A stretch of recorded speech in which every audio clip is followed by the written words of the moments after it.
Broadcasting from the business capital of the world, this is the Podcast Business News Network. Okay, thank you, Mr. Producer. We are back, and I'm joined by Dr. Brandon Fuller. Doctor, he's down there in Florida, in Sarasota, Florida. Acupuncture. Well, it's his business is Absolute Acupuncture and Stress Relief. Welcome back, Doctor. So nice to see you healthy, and we were worried about you. Thank you. I appreciate that. It's great to see you too. Thanks, man. So we were just talking just a little bit, but tell the audience. I know they want to know how far are you guys into getting back to normal? So it's Sarasota's gradually getting there. We're finally getting a lot of the big trees that fell. I don't know if last time on the show I had my poor neighbor had a big 200-year-old oak tree fall on her house, and Oh my so God. it's a lot of these really old trees were just uprooted and came crashing down. So it's a process. Sarasota is a lot better than places like Fort Myers and Naples and all of Right. that, but there's a lot of damage, Yeah. And you've been down there for a while. I know you came all the way from you spent time in Canada, right? Right, And yeah, then yeah. you got down there, and is this like something you've never seen before, or is it for Floridians? It's just it's a hurricane, but our part got hit this time. What was it like? Yeah. So it it was different. Sarasota doesn't normally get as tremendous a storm as it did. Normally we get the outskirts and the bands and maybe 45 to 70-mile-an-hour winds type thing, and it's every couple of years, but it's never this severe. So this was pretty it was pretty intense sitting there at night going, oh boy. Wow. Well, Yeah. I mean, what we when you lay down and you're the time right before you doze off. What's going through your head? What are you hearing? What are there like loud bumps? Is there thunder? I don't know. I Yeah. can't remember. Sometimes there's thumps and there's bangs and things of that nature, just because of tree limbs just hitting the house. They were flying off of trees and flying, a couple hundred yards away, some even further. And so you lay down in bed at night, and you're hearing the wind, which it was intense. It was interesting to listen to the wind and go, man, what a storm. Just the awesome force of a Wow. storm like that is impressive. Now, do you have kids, Doctor? I do Okay, not. all right. Because I was wondering how they would react to something like that. But um, did you have power, or how long did you go until you had power? So Wednesday, I think I made it to about Wednesday around 2, right right before the big like landfall, and then the power went out. Okay. Um, After that, I actually just got power back, probably, I think it was Thursday evening last week. So we're talking about a week or a day? A week and a day, yeah. Week and a day. Oh my Yeah. God. So what were you like by the way, I got to tell the audience that the doctor was back in the office the next day. He was there on Monday. Uh, Yeah. like never took any time. That's so you know how dedicated he is into and he's trusted so much that clients came in and just said, "Hey, I want to say a safe place," and they feel so safe around you. They came in, right? Yeah, they did. They went, there's so much destruction going on, and I just want a safe place to go. And I was lucky in my office that we never lost power here. There was a little bit of tree damage and things like that, so it was kind of, oh, what's going on, and let's see what areas of the office are okay. But for the most part, I still had power. I still had air conditioning. So I don't know some of it patients were probably like, I just want a safe place. Some of them were probably going, I just want some air conditioning at this point. You No, know? but doctor, that says so much about you and your practice that Yeah, the yeah. first place they think of is, hey, I'm gonna go somewhere safe and where things make sense. Right, And right. that's pretty awesome. And how do you develop that type of trust in the community and the people that you work with? It's really about building rapport and being there for people when they're in need. Like it doesn't matter if it's a hurricane or um, even the loss of a loved one, whatever it might be. Knowing that I'm here for them, I'm here to help them, and I do, extra things for individuals who are in desperate need. Okay, you need water, you need food, let's go. One of the things that I like to do, we haven't talked about on the show, is I'm big into barbecue competitions. Oh, really? When after the big barbecue competition and the stuff that we don't use for the competition, I'll bring back for patients that I know are in need, and I'll give it to them for their families Oh, to have food and things like that. And it's so, awesome. it's about building the trust in the community and helping whenever you can. Yeah, that's outstanding. And on a side note, what what is your go-to as far as barbecue? I'm a big fan. Do you do the Kansas City or do you do the what's the other one? The Carolina, the Um, barbecue sauces. the I tend to go more a dry rub. I'm a dry rub kind of guy, Ah, I will say. okay. If I do a barbecue sauce and I tend to make my own at that point. If I'm gonna make my own, sometimes it really depends. With a sauce, I might go. Sometimes I'm like, I'm more in a mustard mood, so let's go down a mustard road. Okay. Sometimes I'm like, you know what? I just want a little smoky barbecue sauce. Let's do that. But for the most part, if there's a really good dry rub on it, that's the way I'll eat it. That's the way to go. And, Yeah. here's a silly question: have you ever used any of your acupuncture needles to tenderize the meat, or is it just a marinade? No. Just they make a tool for that, I guess. That's it. Yeah, yeah. Wow. Um, and just I gotta know your signature. Every chef, every cook's got their signature. What would you say yours is? Just a dry rub. What is it on a pork shank or is it on a brisket? What do you say?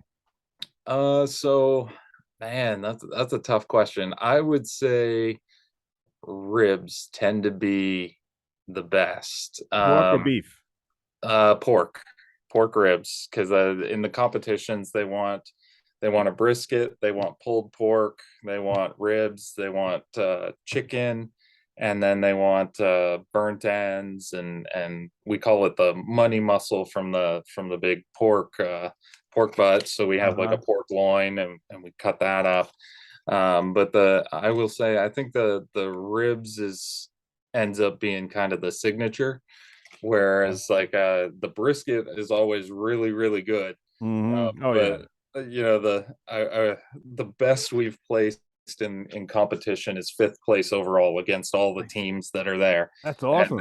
and brisket, it was, I think it totaled in third or something like that, and I was like, no way, that was the best brisket we ever That's made. awesome, man. Yeah, It's just so cool that you have that to get out of the office yeah, and to kind of unwind because you work, so many and you taking care of people all day. right, It's got to be good to somehow leave it at the office and be able to clear your mind so right. you can do it again tomorrow, right? It is, yeah, absolutely, Gotcha. absolutely, I will say it is. All right, so let me ask you about people who have shoulder pain and people who have back pain. How is this a case for acupuncture or is this cupping or both? Generally it's both. Okay, Generally, most, tell me about it. yeah. So Back pain, depending on if it's acute or chronic. The more often than not, either way, we'll do both. It generally depends on how many treatments a patient will need at that point. Low back pain can be something as simple as I tried to lift the box and threw my back out. Right. Or it can be something as I have a herniated disc and now I can't move real well and I'm stiff all the time and there's a shooting pain down my leg. Right. Either one, acupuncture and cupping is absolutely amazing for both of those. So that's a nerve, right? When it shoots, When it shoots, yeah, yeah, it's generally the sciatic nerve. okay, and Is that's where acupuncture shines. acupuncture shines greatly on that. In fact, that low back pain is one of the only things that Medicare will pay for in the acupuncture world. Wow. So if you're a patient and you're on Medicare and you have low back pain, talk to your acupuncturist because a lot of times they'll take Medicare. You generally need a physician's letter, like a medical doctor, to say yes, I think acupuncture would be beneficial. Mhm. But Medicare will pay a certain amount of treatments a year for low back pain. Wow. Why do you think that that is? Just because it's so effective? It's very, very effective. And low back pain has been kind of the highest researched area for acupuncture because so many people in the world have it. Yeah. Yeah. I mean, my mom used to say it was because we haven't fully evolved yet, and we used to have tails. That's why everyone has low back pain.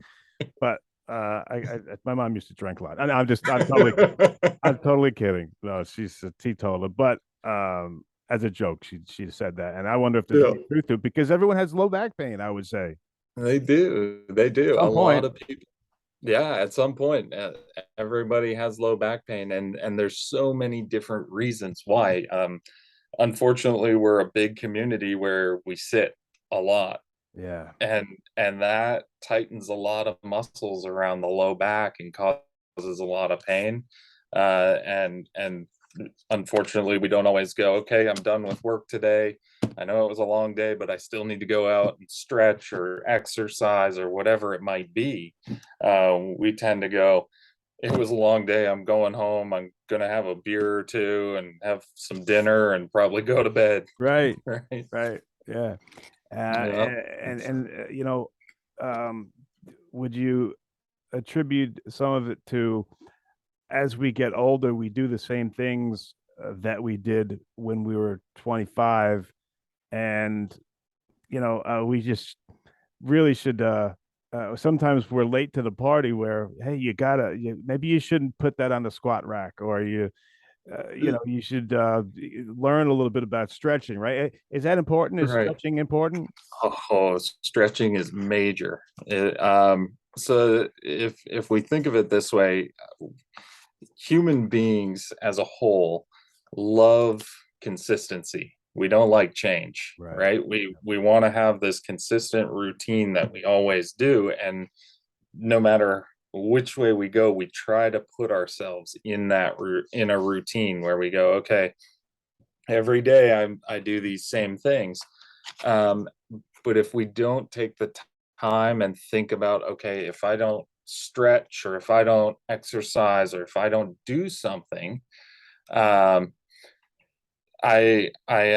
you end up in pain. You end up in some sort of pain, and it can be more often than not, it's compression of the discs as we age. And then we start that process of, well, you know, 10, 15 years ago, I could lift all this weight. Yeah. And Yeah. now I Yeah.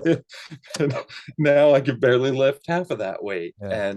And so, although weightlifting and things of that nature is important, so is the stretching. It becomes a huge piece to the puzzle. Hmm. And when a client comes in, do you incorporate stretching? And on top of that, I heard that a lot of relief from the lower back has to do with abdomen strength. Uh, Hmm. do you can you do acupuncture in those areas?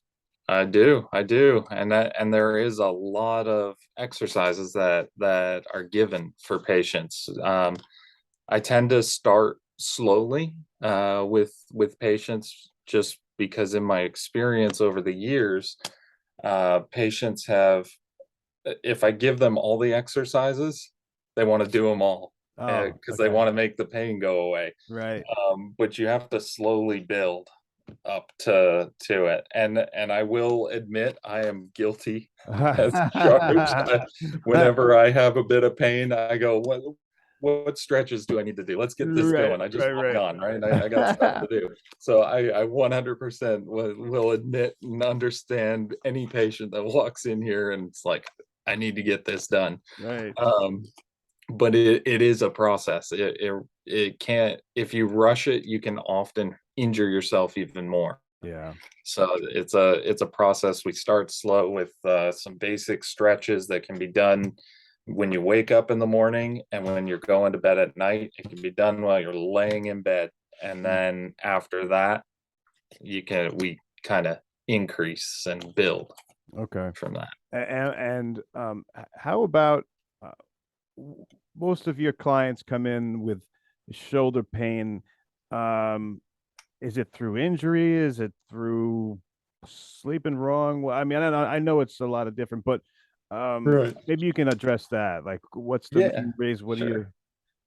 Sure. So the main cases that I've seen recently within the past year or two are herniated discs from the neck, where there's actual burning pain that leads into the shoulders. And then there's weakness and numbness and tingling in the hands, and sometimes they'll be laying down and both hands will go numb, that sort of thing. So shoulder pain, although there's a ton of different things, acupuncture is phenomenal for it. Mhm. Whether it's stemming from the neck, whether it's an injury. I've had baseball players who've Oh, broken their arm, and now they have chronic shoulder pain from throwing pitches and whatnot. I have it could be a rotator cuff tear. They went to grab something and just tore their rotator cuff. So there's a lot of different things, and the acupuncture helps heal different areas, and reduce the inflammation to help patients get out of pain. I see. And that example you gave before about this coming from the neck, and Mhm. you would get it. Uh, Normally, would patients get it on one side, or is it usually on both? Uh, More often than not, it's both, with the caveat that one side is worse than the other. Okay. All right. So usually if there's a problem with the neck, and there's a compression, one side will be worse than the other just because of how the compression is, or if there's a herniation, something of that nature. And it's just touching the nerve just the wrong way. I see.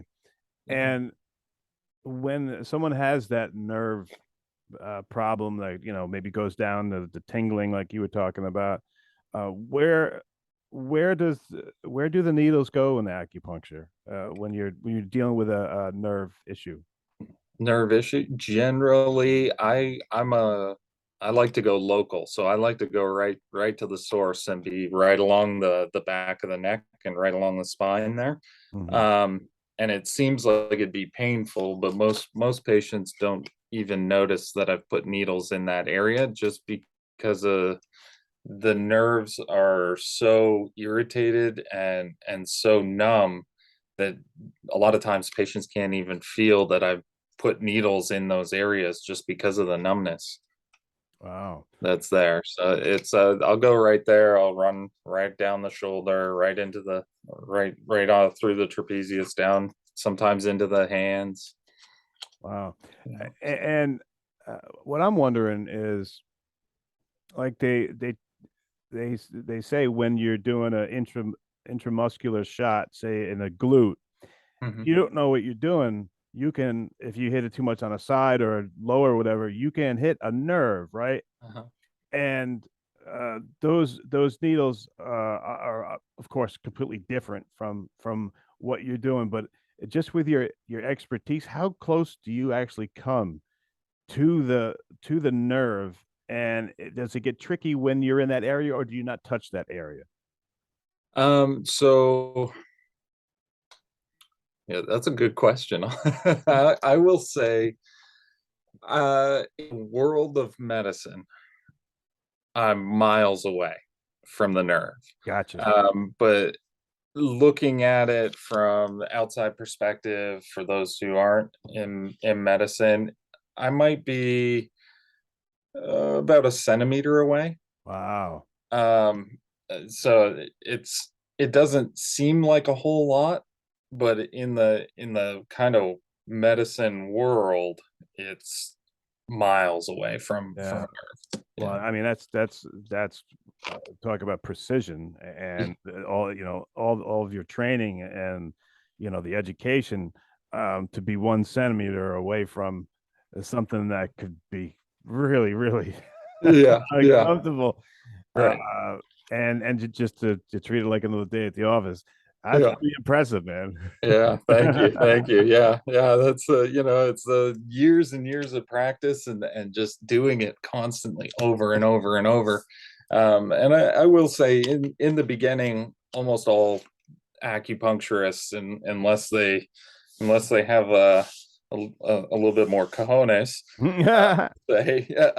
we tend to use shorter needles in Okay. those dangerous areas because Yeah. we're really nervous about, okay, I don't want to hit anything, I don't want to do anything. And then the more experience you get, the more knowledge you get, you go, oh, that wasn't even close, Yeah. that Yeah. was Yeah. miles and miles away. So it builds, and then we go, okay, yeah, we're good. We've got enough room, and all of that sort of thing.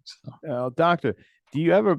Somebody was telling me the other day about this point in between your thumb and your forefinger, Uh-huh. that meaty part right there. It's supposed to take Yeah, away headaches. Do you ever put needles in that area? absolutely. Really?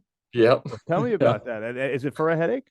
It is actually. So that point, it's called large intestine 4, and it's used for the head and the face. Any pathology with the head and the face. So tooth pain, we'll often use that point. Headaches, sinus pressure, we can use that point.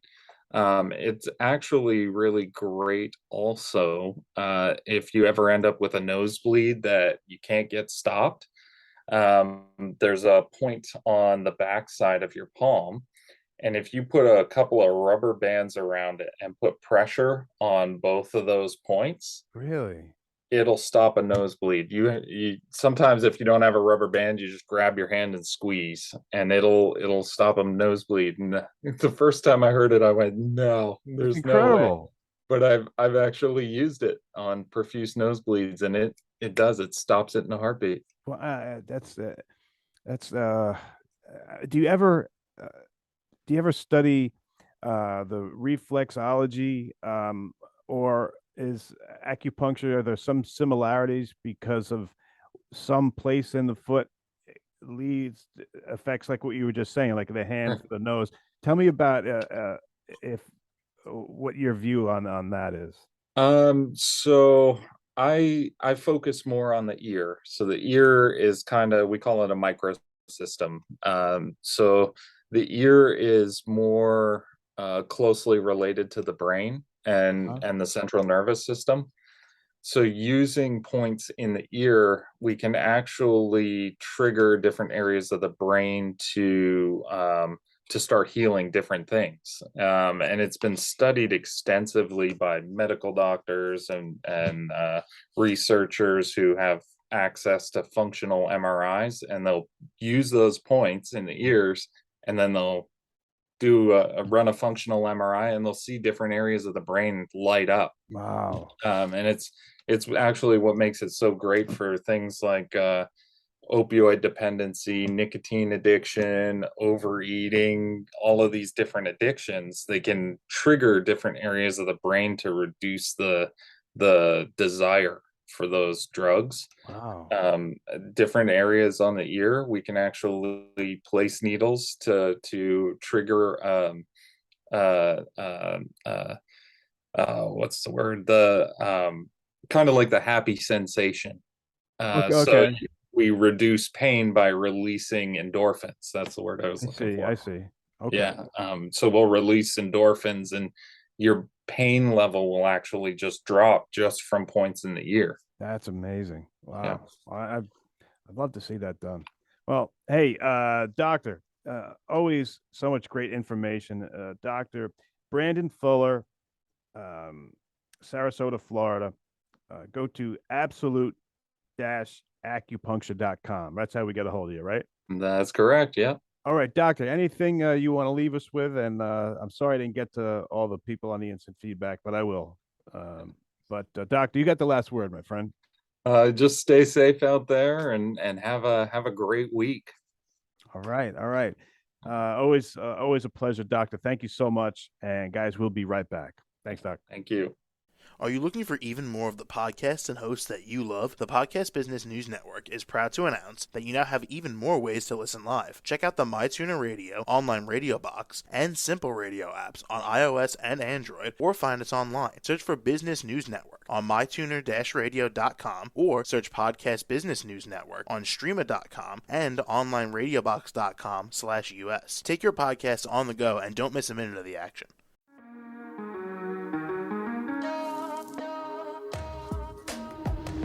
Broadcasting from the business capital of the world, this is the Podcast Business News Network.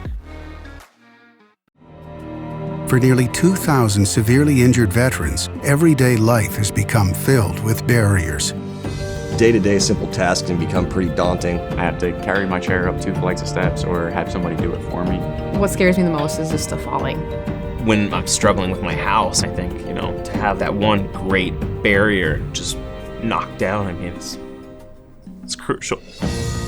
Home for Our Troops is a wonderful nonprofit that builds a Mortgage-free, fully adaptive, handicap-accessible house. And there's no catch. It'll be our very first home that we've ever owned. This is a game changer. This is where your life begins again. We need you to join us in completing this important mission. Please visit hfotusa.org and help build homes and rebuild lives. Because of you, everything's going to be okay.